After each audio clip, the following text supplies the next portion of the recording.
2023 ini, kita dihadapkan dengan berbagai situasi dan polemik yang diprediksikan akan terjadi, seperti isu resesi global yang mengancam Indonesia, yang bahkan IMF pun sudah memberikan peringatan bahwa akan terjadinya resesi yang mulai terasa di tahun ini. Belum lagi gelombang PHK yang tak berkesudahan. Lalu kira-kira gimana jadinya ya negara kita jika memang resesi dunia itu berpengaruh terhadap Indonesia? Sebelum kalian pusing dengan keputusan apa yang harus kalian pilih, ada baiknya kita renungkan bersama bahwa hidup memberi kita titik balik ketika kita dihadapkan pada situasi yang membutuhkan ketegasan dalam bertindak, juga ketika kita membutuhkan rencana yang akan menghasilkan konsekuensi positif. Disitulah kita harus berpikir kritis. Berpikir kritis memungkinkan kita untuk terhindar dari jurang bencana, dan sebaliknya, berpikir kritis yang akan mengarahkan kita pada jalan menuju kesuksesan.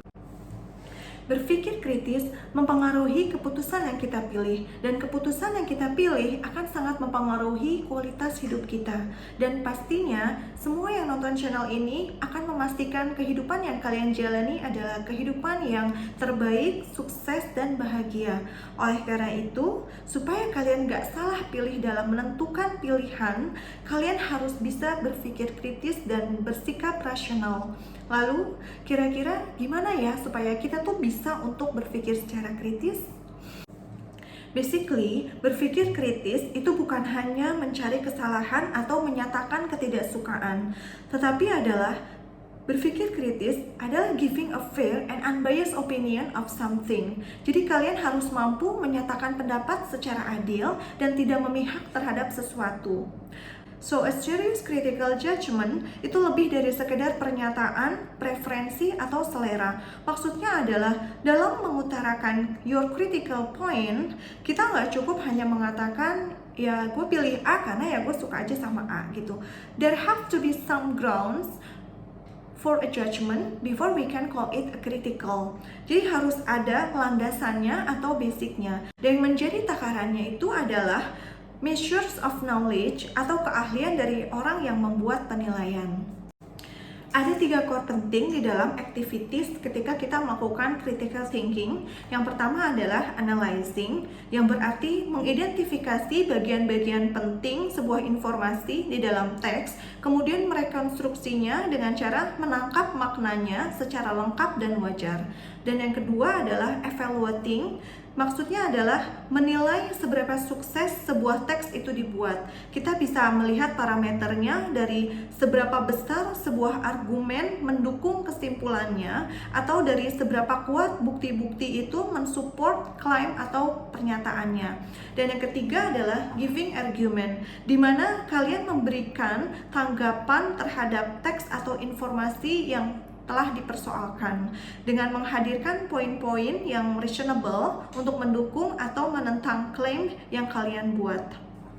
Jadi di sini kalian sudah tidak bisa lagi untuk berkata asbun atau asal bunyi seperti itu. Dan remember, sebagai suatu metode atau keterampilan, berpikir kritis juga berkaitan dengan sikap, a set of attitude, cara berpikir dan menanggapi. Jadi nanti ketika kalian membaca suatu headline atau berita atau suatu newspaper seperti itu, kalian sudah tidak lagi menelan informasi tersebut dengan begitu saja, tapi kalian harus bisa mengkritisize terlebih dahulu, mencernanya, kemudian analyzing, interpreting, and evaluating, and make an argument.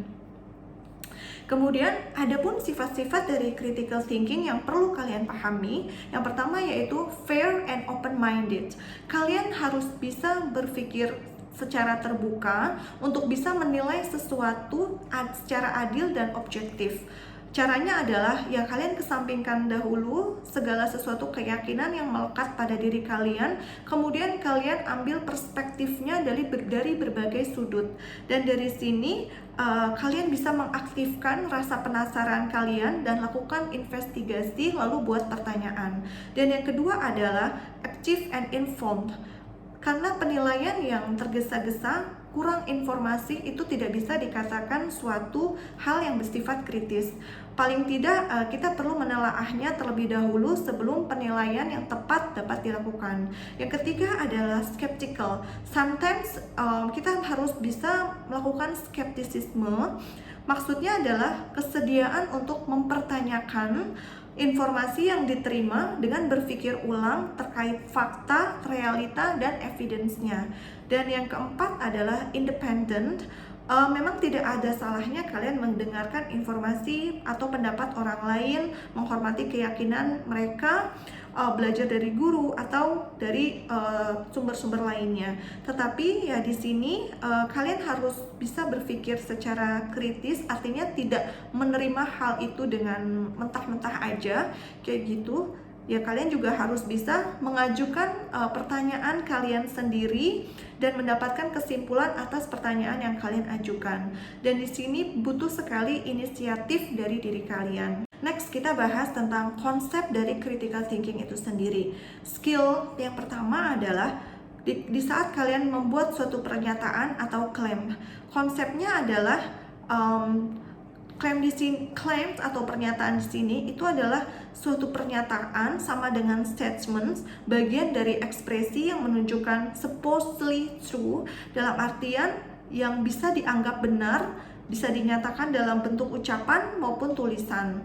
Kita bilangnya supposedly true karena masih ada celah untuk kesalahan seperti itu. Dari misalnya juga pernyataan itu bisa juga tentang kebohongan yang disengaja atau deliberate lies ataupun pernyataan berdasarkan kepercayaan yang salah. Claims atau pernyataan di dalam critical thinking terbagi menjadi beberapa jenis, yaitu value judgment, prediction and probabilities, hypothesis and recommendation.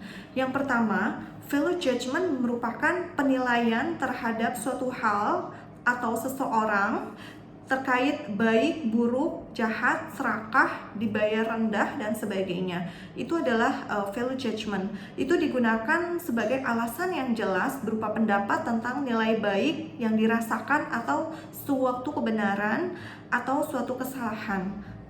Value judgment itu bukan untuk mengklaim tentang suatu hal.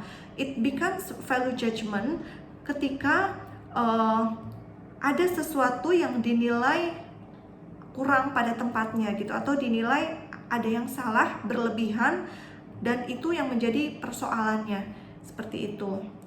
Dan misalnya kayak ada seseorang yang memiliki pekerjaan A dan orang lain menilainya bahwa seharusnya si A ini tidak mendapatkan gaji sebesar itu, kayak gitu. Di situ kayak dia merasa ada nilai yang dipersoalkan seperti itu.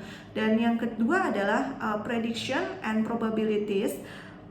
Prediksi di sini adalah claims yang menyatakan bahwa sesuatu mungkin benar atau mungkin tidak benar, because it's still in the future gitu. Jadi sesuatu yang belum terjadi itu tidak bisa dikatakan sebagai suatu kebenaran atau fakta karena masih kenyataannya tuh masih di masa yang akan datang dan belum bisa diverifikasi seperti itu. Misalnya saja ada laporan bahwa akan terjadi badai dalam waktu 24 jam ke depan.